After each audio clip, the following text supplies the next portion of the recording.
নমস্কার। ঠাকুরমা স্বামীজি গুরুদেব শ্রীচরণে প্রণাম জানাই।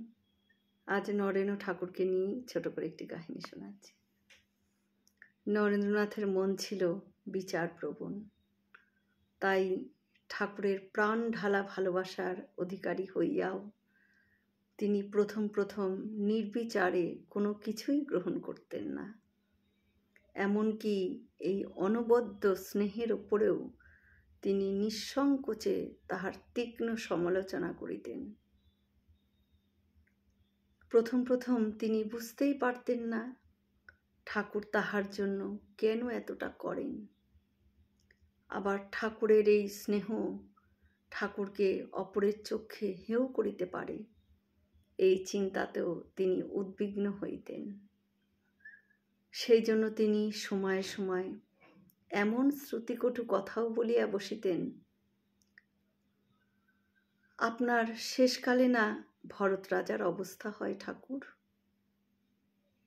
ভরত রাজা হরিণ ভাবতে ভাবতে প্রাণ ত্যাগ করেছিলেন বলে পরজন্মে হরিণ জন্ম গ্রহণ করতে হয়েছিল ঠাকুর।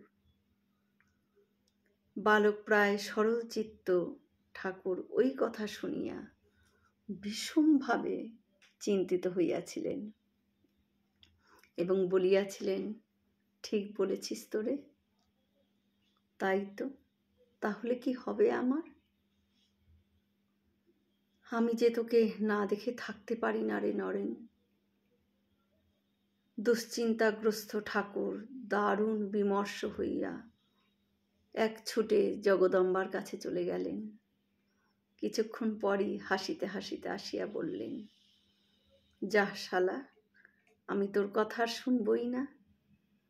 মা বলেছেন তুই ওকে সাক্ষাৎ নারায়ণ বলে জানিস, তাই তো ভালোবাসিস।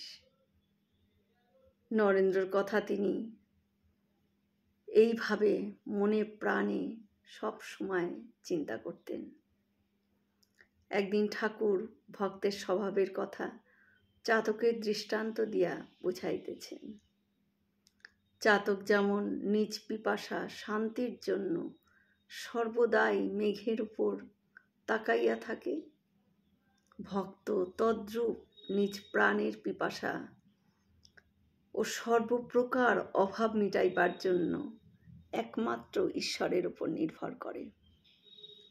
একথা শুনিয়া নরেন্দ্র বলছেন, চাতক বৃষ্টির জল ভিন্ন অন্য কিছু পান করে না ঠাকুর, এটা ঠিক নয়।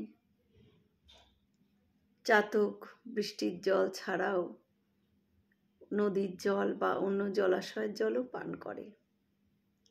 ঠাকুর বলছেন, সে কি রে, তাহলে আমি এতদিন ভুল জানতুম।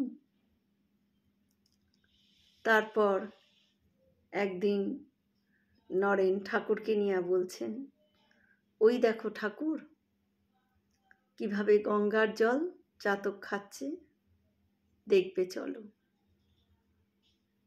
ঠাকুর গিয়া দেখিলেন একটি চামচিকা গঙ্গা হইতে জল খাইতেছে।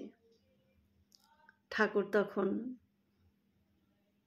তাহাকে বলছেন যে, ওরে শালা, তুই চামচিকাও চিনিস নে, যা, তোর কথা আর আমি শুনবই না কখনো। এই কথা বলিয়া ঠাকুর হাসিতে লাগিলেন। জয় শ্রী রামকৃষ্ণ। আমরা সকলে মিলে একসাথে বলি, জয় মহামায় কি জয়, জয় ভগবান শ্রী শ্রী রামকৃষ্ণ দেব কি জয়, জয় স্বামীজি মহারাজজি কি জয়। হয়তো অনেক ভুল ত্রুটি হয়ে গেল, ঠাকুর যেন আমায় ক্ষমা করে দেন। সকলে সুস্থ থাকবেন, ভালো থাকবেন। ঠাকুর মায়ের কৃপা দৃষ্টি সকলের উপর বর্ষিত হোক। শুভরাত্রি।